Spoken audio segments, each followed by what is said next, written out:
नमस्कार दोस्तों, स्वागत है आपका हिंदी नॉलेज शो में। तो दोस्तों, तानाशाहों की ये बात तो आपको पता ही है कि जब भी उनके राज में या उनके देश में कोई भी चीज़ खराब होती है तो वो उसे कवर अप करने की कोशिश करते हैं और ये दिखाते हैं कि नहीं, इसका तो उल्टा हो रहा है, यानी कि ये चीज़ खराब नहीं, बहुत ही बढ़िया है।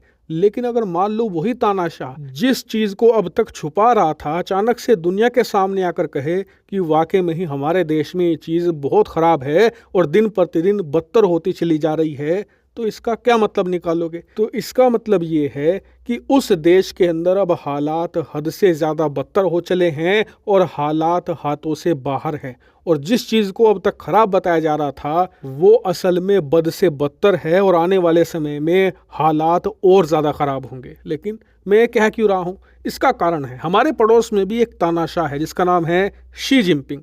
पिछले 2 सालों से चीन के आर्थिक हालात लगातार खराब हो रहे हैं, लेकिन चीन की सरकार लगातार इन्हें छुपाने में लगी हुई थी। यहाँ तक कि देश में कोई भी इस बात को अगर एक्सेप्ट करता कि हमारे देश में इकोनॉमिक हालात खराब हो रहे हैं तो उसे जेल में डाल दिया जाता या फिर गायब करवा दिया जा रहा था। लेकिन अचानक से पिछले हफ्ते एक चमत्कार हुआ। चमत्कार ये कि चीन के राष्ट्रपति शी जिनपिंग दुनिया के सामने आए और उन्होंने ये एक्सेप्ट कर लिया कि हमारे देश की इकोनॉमिक हालात ठीक नहीं है। और जैसा कि आप स्क्रीन पर देख सकते हैं, ये ऑफिशियल खबर है जिसमें बताया गया है कि शी जिनपिंग ने बहुत ही रेयर बयान दिया है कि हमारे देश के इकोनॉमिक हालात बहुत मुश्किल में हैं और इकोनॉमी बहुत बड़े ट्रबल में आ चुकी है। अब वैसे तो ये बयान 3-4 दिन पहले शी जिनपिंग ने दिया था, लेकिन जैसे ही मैंने इसे पढ़ा तो मैं समझ गया कि चीन कुछ बड़ा नुकसान कर चुका है और इनके देश की लंका अब लगने वाली है। और बिल्कुल ऐसा ही हुआ है। दरअसल इस बयान के 4 दिनों के बाद चीन से 2 रिपोर्ट निकलकर सामने आई हैं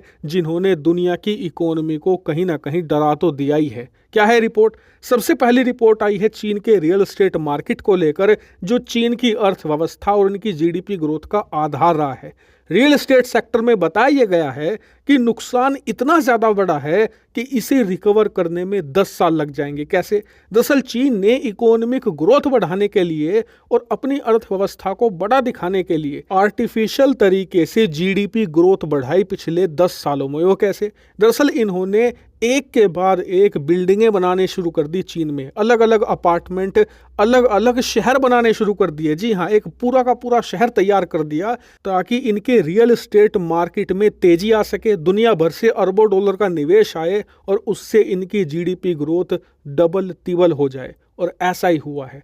दरअसल चीन के अंदर इतने घर हैं, इतने अपार्टमेंट बन चुके हैं पिछले 10 सालों में कि उन पर आज बम्पर डिस्काउंट देने के बाद भी वो बिक नहीं रहे हैं। और बताया जा रहा है कि चीन अगर आने वाले 2 सालों तक एक भी घर या एक भी मकान ना बनाए, वहाँ की जो डेवलपर कंपनियां हैं वो एक भी फ्लैट तैयार ना करे, एक भी ऑफिस बिल्डिंग तैयार ना करे, और जो उनके पास बने बनाए फ्लैट बिल्डिंग ऑफिसेज हैं उन्हें बेचे सिर्फ 2 सालों तक, वो भी 50% से ज़्यादा के डिस्काउंट पर, तब जाकर सारे घर ऑफिस बिक पाएंगे, तब जाकर उनका स्टॉक क्लियर होगा। इतना ही नहीं, बताया जा रहा है कि नुकसान इतना ज़्यादा बड़ा है कि आने वाले 10 सालों में चीन उसकी भरपाई नहीं कर पाएगा। जी हाँ, चीनी कंपनियों को 10 सालों तक कड़ी मेहनत करनी होगी, बम्पर मुनाफा कमाना होगा, सरकार को इन्हें सपोर्ट देना होगा, तब जाकर ये इस नुकसान की भरपाई कहीं कर पाएंगे। और इतना ही नहीं, जो दूसरी रिपोर्ट है वो तो चीन के लिए और डराने वाली है। दरअसल आपको याद होगा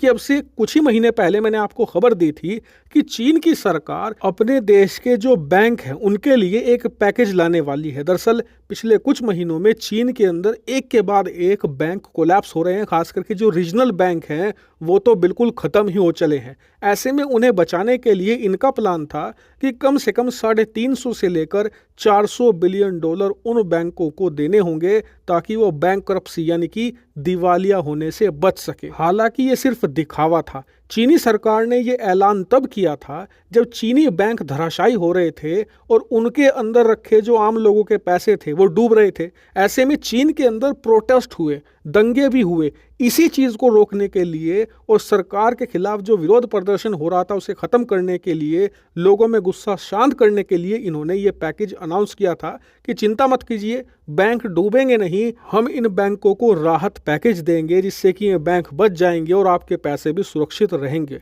लेकिन पिछले कुछ महीनों में एक भी पैसा इन बैंकों को नहीं दिया गया था। लेकिन अब चीनी सरकार ने अनाउंस किया है कि ये बैंकों को 31 बिलियन डॉलर यानी लगभग 2.5 लाख करोड़ रुपए देंगे, जो कि बहुत कम है। क्योंकि अगर सिर्फ आम जनता की बात करें तो इन बैंकों के अंदर उनका सैकड़ों बिलियन डॉलर मौजूद है जो डूबने के कगार पर है। ऐसे में 31 बिलियन डॉलर से इन बैंकों को नहीं बचाया जा सकता। ये सिर्फ दिखावे के लिए है, जनता को ये बताने के लिए कि जी आप देख लीजिए, हम तो कोशिश कर ही रहे हैं बैंकों को बचाने की।